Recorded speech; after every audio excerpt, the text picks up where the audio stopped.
It looks like we have a long season ahead of us, Jet fans. The Jets are 1-6 after falling to the Jaguars.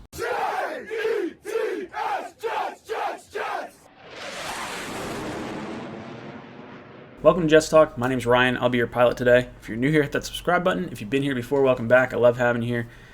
Guys, it's very fitting that just before Halloween and Sam Darnold seeing ghosts last game, that the Jaguars players and fans booed Sam Darnold. They dressed up in ghost costumes just like the mascot, and at the 2-minute warning, they played Ghostbusters.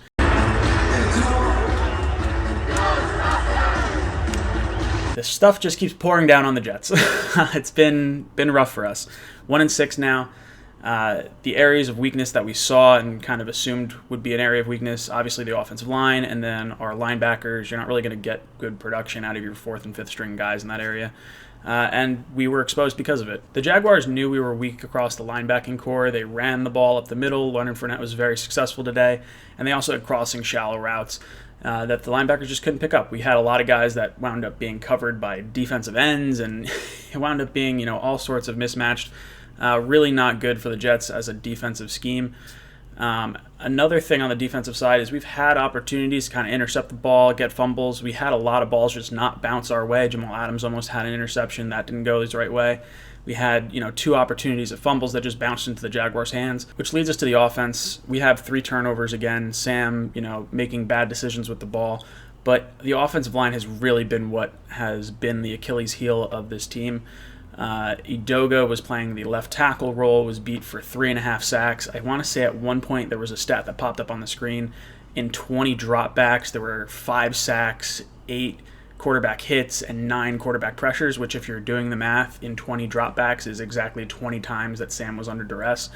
So I have a hard time putting the blame really on Sam. Yeah, some of the bad decision-making is not great to see. I would like to see a little bit better play calling, maybe some plays that could help him out, a few more screens, quick slants. But, with an offensive line playing that poorly, Sam has to play hero ball, and that's what you end up seeing. You see a long pass, he's trying to force plays just to make something happen, and, I can kind of live with that, I guess. The Jets wound up finishing with 8 sacks and 51 yards lost, which is weird because you have 2 drives that the Jets really had great possession. You drive all the way down the field, you score a touchdown, and that's the kind of football we want to see. And I think if we get offensive linemen in here, that's the kind of Sam Darnold you're going to get on a week-in and week-out basis, which makes this so frustrating as a Jet fan. And I think the best thing that could really happen throughout the rest of the season is to just bottom out and get the best offensive lineman you possibly can. I mean, I don't know if we have seen the worst of this season yet. We do have a significantly easier schedule from here on out. We get Miami up next, and Miami's defense is nowhere near what the defenses we have currently faced is. It's probably the easiest defense that we've gone against. So we can kind of hang our hats on that. Maybe we see a little bit more progression, see a little bit more confidence in this team overall. We also have the trade deadline coming up on Tuesday. We have 2 players that have been kind of the talk of conversation. People are saying Tremaine Johnson, his contract is absolutely awful. I can tell you right now he's not being moved. But the other 2 players, Robbie Anderson and Leonard Williams. First off, Leonard Williams had a relatively decent game with him, kind of popping up. He had that sack that wound up getting called back for a penalty.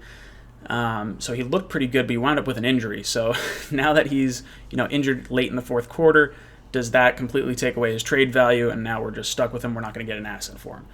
That's kind of concerning for me because I definitely did not want to see him on this team, beyond the trade deadline. I wanted to get a 3rd, 4th, whatever round pick out of him. As far as Robbie Anderson goes, he actually did have a pretty good day. I actually enjoyed watching him kind of get worked into the offense a little bit more than we have seen. I could understand if the Jets did want to move him because you could get an asset for him, and if they don't feel they're going to hold on to him long term, I get it. I understand that kind of move. Personally, I don't want to leave Sam completely devoid of talent, and I think moving Robbie Anderson for a relatively low pick might send the wrong message across the board to the team.